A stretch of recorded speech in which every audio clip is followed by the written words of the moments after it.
After defeating the nation of Israel, Nebuchadnezzar returns to Babylon with some of Israel's finest and brightest.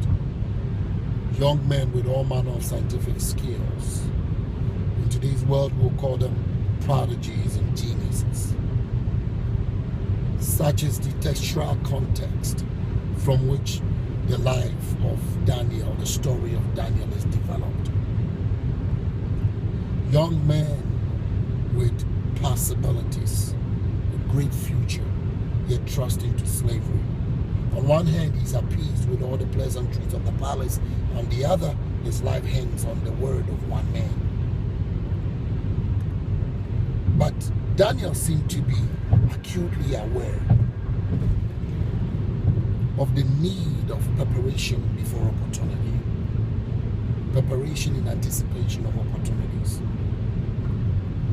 He seemed to understand the connection between holiness and greatness. Acutely aware of the thread that links purity to prominence. So in the book of Daniel chapter 1 and verse 8, the Bible says, and Daniel purposed in his heart not to defile himself with the food that the king ate, nor with the wine which he drank. He's consciously going against the grain, consciously defying the odds. Daniel refuses to be counted amongst the normal. In fact, 1 Peter 2:9 says that you are a peculiar people, royal priesthood, holy nation. Peculiar means you are not ordinary. And Daniel understands that about himself. And so he refuses to just join in with the crowd. Understanding that amidst all the so-called normalcy, he's got to be careful to please his God. Walk circumspectly, redeeming the time. Be pure in his thoughts, be pure in his deeds. Daniel understands the necessity for holiness. Young men in the midst of chaos, uncertainty. Today we would say the need for one's personal identification, to know oneself, yet with such a bright future. Daniel again understood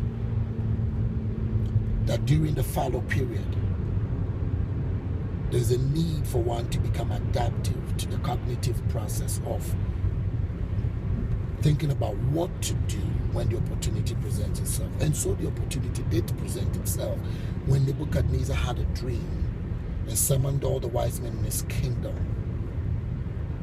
requesting of them to tell him both his dream and interpret it. To this, the wise men responded, Nebuchadnezzar, you're asking too much. This is the realm of gods. A human being cannot do this. But Daniel, understanding that he has to be prepared for the opportunity by being holy and walking righteously before God, had positioned himself to take advantage of the times.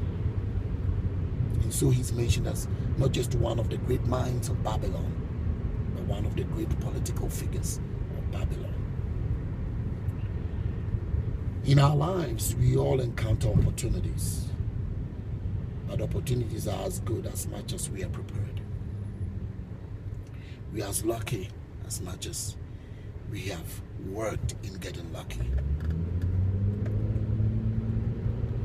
Life is good. Life happens to those who are prepared for it, who have an eye for it. You're thinking of starting a business. How about a little preparation for that? Your goal and dreams will amount to nothing except some preparation goes into it. There's a need for all of us to understand the connection between preparation and opportunities. Otherwise, they whisk by. So what do you do in the meantime when you are waiting and anticipating your opportunity, your day?